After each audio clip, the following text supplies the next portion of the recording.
मित्रों, आज कार्यक्रम शुरू करने के पहले पूर्व प्रधानमंत्री अटल बिहारी वाजपेयी का एक भाषण है जो सदन में उन्होंने दिया था। और ये भाषण उन्होंने तब दिया था जब वो उनकी सरकार एक वोट से गिर गई थी और उनको इस्तीफा देना पड़ा था। और वो भाषण बहुत ही अविस्मरणीय है और चिरस्मरणीय भी है, भूलने योग्य भी नहीं है। और आप कह सकते हैं उस भाषण की आयु बड़ी लंबी है, वो चिरस्मरणीय है। भाषण हिंदी में थी, तो उस भाषण का मैं कुछ अंश आपको पढ़ के सुना रहा हूं। पढ़ के नहीं, मुझे याद है, कंठस्थ है। और जिस श्लोक का उन्होंने वर्णन किया था, वो राम की चर्चा कर रहे हैं कि वो किस बात से डरते हैं। तो श्लोक कुछ इस तरह से है, न भीदो अस्मि केवलम दूषितो यशः। मैं मृत्यु से नहीं डरता, डरता हूं तो सिर्फ लोकापवाद से डरता हूं, अपनी आलोचना से डरता हूं, लोग हमारे बारे में क्या सोचते हैं, क्या कहते हैं, इससे डरता हूं। और मुझे मृत्यु से भी डर नहीं लगता, लेकिन लोग हमारी आलोचना करने लगे, हमारी नैतिकता पर सवाल उठाने लगे, हमारे चरित्र पर सवाल उठाने लगे, इससे मैं डरता हूं। हमारे विचार पर सवाल उठाने लगे, इससे मैं डरता हूं। और फिर उन्होंने कहा कि हमारे ऊपर आरोप लगे हैं कि मुझे सत्ता का लोभ हो गया है। उन्होंने फिर एक दृष्टांत दिया कि हमारे साथ अपनी पार्टी तोड़ करके शरद भाऊ पवार ने कांग्रेस पार्टी को तोड़ करके हमारे साथ मिलकर के सरकार बनाई, महाराष्ट्र के भले के लिए बनाई हो, उन्होंने जिसका जिक्र किया, लेकिन अपनी पार्टी तोड़ करके हमारे साथ बनाई। हमने अपनी पार्टी तोड़ करके किसी के साथ जाकर के सरकार नहीं बनाई है, और ना ही हमने अपनी पार्टी को धोखा दिया है, और ना मैं किसी अन्य पार्टी को धोखा दे रहा हूं। फिर भी मुझे कहा गया है कि मुझे सत्ता का लोभ हो गया है। इसी आरोप पर वाजपेयी जी अपना उत्तर दे रहे थे सदन में, और वो कह रहे थे कि मैं मृत्यु से नहीं डरता हूं, अपनी आलोचना और अपने चरित्र हनन से डरता हूं कि अगर मेरे चरित्र पर कोई लांछन लगाए, कोई आरोप लगाए, तो मुझे बहुत पीड़ा होती है। मित्रों, मुझे भी बहुत पीड़ा होती है। कल मैं लगातार अपने दर्शकों की राय को सबसे आगे रखता हूं, सबसे ऊपर रखता हूं। मेरी नजर थी कोविड में जो कुछ भी हो रहा है, लेकिन मैं एक दूसरे कैंपेन में लगा हुआ था, तो हमारे वो दर्शक कुछ नाराज हो गए। उन्होंने हमारे ऊपर आरोप लगाया कि आशुतोष जी लगता है बिक गए, और लगता है कि मोदी के हाथों बिक गए, लगता है गेट्स के हाथों बिक गए। WHO ट्रीटी फाइनल होने जा रहा है और QI नेटवर्क कोई सवाल नहीं था। तो मैं वही बात आपको दोहराता हूं कि बाकी सब कुछ हो सकता है, आपका ये दोस्त, आपका ये आशुतोष और आपका QI नेटवर्क, मोदी क्या दुनिया की किसी भी शक्ति के आगे ना तो झुकेगा, ना डिगेगा, ना बिकेगा। इसका इत्मीनान रखिए। हाँ, हो सकता है कि आपकी लड़ाई लड़ने में कई बार थोड़ा पीछे रह गए हों, लेकिन लड़ाई हम ही ने शुरू की थी, लड़ाई हम ही आगे रखेंगे और आखिरी दम तक लड़ते रहेंगे। तो QI नेटवर्क पर अपना भरोसा बनाए रखिए, ना हम बिकेंगे, ना झुकेंगे, ना डिगेंगे। और कम से कम सत्ता प्रतिष्ठान के सामने तो बिल्कुल भी नहीं, चाहे कोई आ जाए, राहुल आ जाए, मोदी आ जाए, कोई आ जाए, किसी के सामने ना झुकेंगे ना डिगेंगे। इसकी आप भरोसा रखिए हमारे ऊपर। अब आते हैं मूल प्रश्न पे। मित्रों, मीडिया के कुछ दलाल पत्रकारों ने और भ्रष्ट डॉक्टरों ने फिर वो ड्रामा शुरू कर दिया, जिस ड्रामा को हम बार बार हर साल में 2 या 3 बार, अप्रैल मई में करते हैं उजागर, फिर सितंबर अक्टूबर में करते हैं, फिर जुलाई में भी ये लोग आ जाते हैं, दिसंबर में भी आ जाते हैं। जब जब हमारे यहां ऋतुओं का परिवर्तन होता है, तब तब ये नया वेरिएंट लेके आ जाते हैं। अमेरिका में इनके सारे वेरिएंट पर हथौड़ा चल गया है, कोई वेरिएंट अब नहीं आ रहा है। अमेरिका में ये तक कह दिया एफडीआई ने कि जो कुछ भी बूटी बना रहे हो उस बूटी पर साफ साफ तुम्हें लिखना पड़ेगा कि इसके साइड इफेक्ट्स क्या हैं। नहीं लिखोगे तो तुम्हारा दुकान बंद हो जाएगा, शटर हम गिरा देंगे। ये एफडीआई ने घोषणा कर दी है। लेकिन भारत में जो दलाल मीडिया है, मुट्ठी भर दलाल मीडिया, और मैं समझता हूं कि उसमें ज्यादातर भ्रष्ट दलाल मीडिया शामिल हो गई है, वो दलाल मीडिया स्टोरी चलाने के लिए, मुझे याद है एक बार हमारे एक डॉक्टर थे संजय राय, अभी सारे डॉक्टर हमारे साथ जुड़ रहे हैं, मैं एक बार जोड़ ही लेता हूं सारे डॉक्टर को। डॉक्टर अमिताभ बैनर्जी, बहुत स्वागत है आपका, यूएचओ के चेयरमैन हैं। डॉक्टर बीना राघव, डॉक्टर अरविंद कुशवाहा, ये सभी यूनिवर्सल हेल्थ ऑर्गेनाइजेशन के एग्जीक्यूटिव कमेटी के मेंबर हैं। आप तीनों, अब आप कहेंगे कि यूनिवर्सल हेल्थ ऑर्गेनाइजेशन क्या है, इसे बताने की जरूरत नहीं है, मैं कई बार आपको बता चुका हूं।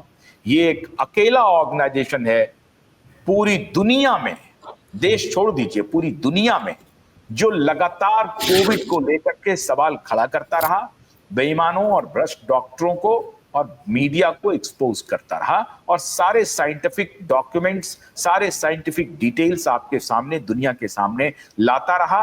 और अब दुनिया इनकी बातों को स्वीकार करना शुरू कर दिए, मान चुकी है। अब एविडेंस इनके पास जितने हैं उनके सामने सारी दुकानें बंद हो गई है। तो ये भ्रष्ट दलालों ने हर बार, हर ऋतु के परिवर्तन के साथ नया वेरिएंट ले आता है। अब ये सारे डॉक्टर आज मिल करके फिर दोबारा उनके झूठ को एक्सपोज करेंगे। डॉक्टर कुशवाहा से शुरुआत करते हैं।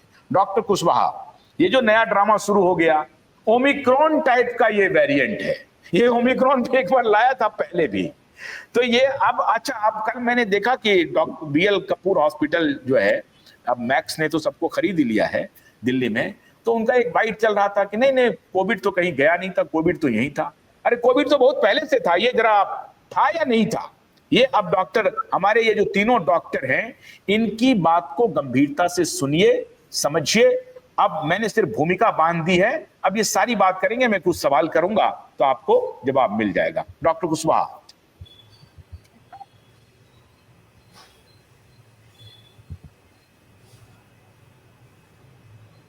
जी, सबसे पहले तो आपको और अपने दर्शकों को सबको नमस्कार। जैसा कि आप जानते हैं कि पिछले 4 साल से ज़्यादा वक्त में, बल्कि 5वां साल चल रहा है, जब से ये कोविड का जो पैंडेमिक, जो इन्होंने सो कॉल्ड पैंडेमिक इसको लाए थे, उसके बाद से इन्होंने काफ़ी दिनों तक ये वेरिएंट निकलेगा, उसके बाद एक और वेरिएंट निकलेगा। ये एक ऐसा चीज़ जो कि आम तौर पर हर बीमारी में होता है, हर वायरस का एक अपना जो है मॉडिफिकेशन होता रहता है टाइम के साथ, जैसे जैसे इम्यून प्रेशर बढ़ता है, और उसे वायरस को भी अपना सर्वाइव करना होता है, उसको भी अपना रास्ता ढूंढना होता है, अपनी वजूद को बचाए रखना होता है। इसके चक्कर में वो रूप बदलता है, उसी को हम वेरिएंट। अब वेरिएंट, डब्ल्यूएचओ ने बहुत दिनों तक वेरिएंट के नाम पर जो है ये दुकान चलाई, क्योंकि उनको जो वैक्सीन थी वो वैक्सीन बेचनी थी और वैक्सीन को सबको लगाना था।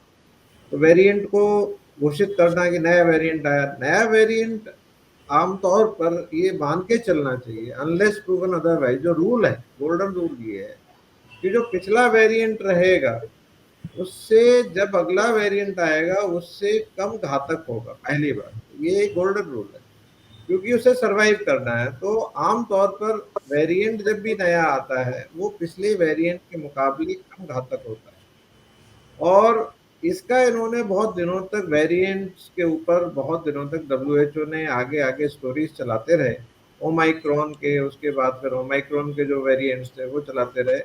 तो अभी लोग तंग आ गए थे, जान गए थे कि ठीक है, वैक्सीन भी इन्होंने बेच लिया, बूस्टर फेल हो गया इंडिया में, इस तरह से करके बहुत लोगों का अपटेक खत्म हो गया, वैक्सीन इफेक्ट्स आ गया। तो अब क्या करें कि अब जो है किस तरह से दोबारा से करें, तो कुछ नया नाम देना है। बर्ड फ्लू का जैसे स्केयर बीच में चलाया गया, बर्ड फ्लू, जबकि आपको पता है कि बर्ड फ्लू का unless gain of function research किया गया हो और उसको मॉडिफाई किया गया हो, वो आमतौर पे एक बहुत बड़ा पैंडेमिक का रूप नहीं ले सकता, क्योंकि उसमें क्या है कि अगर मोर्टेलिटी रेट बहुत ज़्यादा है तो वो फैलेगा नहीं, वो बहुत जल्दी डेड एंड इन्फेक्शन बन जाता है, हम जिसे बोलते हैं, एक पेशेंट को खत्म कर देता है, तो फिर ट्रांसमिसिबिलिटी उतनी अच्छी नहीं रहती है, क्योंकि वो पेशेंट ही खत्म हो जाता है। तो ये करते करते इन्होंने जब देखा कि पैंडेमिक ट्रीटी निकल गया है, अभी कुछ मेरे ख्याल से हो सकता है इनके वैक्सीन जो नहीं बिके थे वो दोबारा बेचने हो, वैक्सीन को हो सकता है और बना लिए हो, वो बेचने का कारण रहा हो। और जैसे सर बता रहे थे कि फ्लू और कोविड को मिला करके कोई वैक्सीन बनाने की तैयारी थी या बना लिया है जो भी करके, तो वो जो है कोविड को हम अलग क्यों ट्रीट कर रहे हैं? पहली बात ये फ्लू, ये भी एक तरह का फ्लू है, ये तो डब्ल्यूएचओ भी मान चुका है, सारी दुनिया मान चुकी है कि covid is no different, it is another flu virus which causes flu. Flu is a disease symptom, set of symptoms. Flu क्या है? मतलब नाक बहना, बुखार आना, जुकाम खांसी होना, यही फ्लू कहलाता है ना। तो फ्लू का नहीं डॉक्टर कई साहब, कारण ये हो बड़ी सकता है, चतुराई से इसमें से मीडिया वाले बड़ी चतुराई से क्या करते हैं, डराते भी हैं और बचने के लिए कि देखिए हमने डर नहीं फैलाया, क्या क्या है, बहुत खांसी आएगी, नाक बहेगा, जुकाम होगा, नौजिया, ड्रिजीनेस, नींद कम आना, खांसना, फीवर आना। अरे तो ये तो सब आ रहा था, 2020 के पहले भी आ रहा था कि नहीं आ रहा नहीं था? नहीं, हाँ है, हाँ ये नहीं नहीं, और उसमें एक छोटा सा जोड़ देते हैं, इससे मौत भी हो हाँ, सकती है। अरे मौत तो बहुत सारी चीजों से हो सकता है, आदमी जब पैदा हुआ है तो मौत भी होगा ही ना। कोई ऐसा तो व्यक्ति नहीं है जो पैदा हुआ और वो मरेगा नहीं। वो किसी ने, हर एक वायरस, हर एक बैक्टीरिया में कहीं ना कहीं रोज मौत होता है किसी न किसी कारण से। अब जैसे एल्डरली में मौत होना, एल्डरली में commonest cause of death as it is pneumonitis है या निमोनिया है, और कम्युनिटी एक्वायर्ड निमोनिया है, जिसके बहुत सारे कारण होते हैं, बहुत सारे वायरसेस होते हैं, और उनमें कुछ भी एल्डरली ऑलरेडी प्रीडिस्पोज्ड है, उसको ऑलरेडी इम्यून कंप्रोमाइज्ड है। अब उसमें 10 बीमारियां पहले से हैं, हाई डायबिटीज भी होगा, हाइपरटेंशन भी होगा, ASD भी हो सकता है, एल्डरली भी है, इम्यून कंप्रोमाइज तो वैसे ही होता है, उनका न्यूट्रिशनल स्टेटस खराब हो सकता है। अब उसमें निमोनिया अगर हो जाएगा, वो किसी भी वायरस बैक्टीरिया से हो, उसका तो मोर्टेलिटी रेट ज्यादा होगा ही ना, एक बच्चे के या एक एडल्ट के मुकाबले।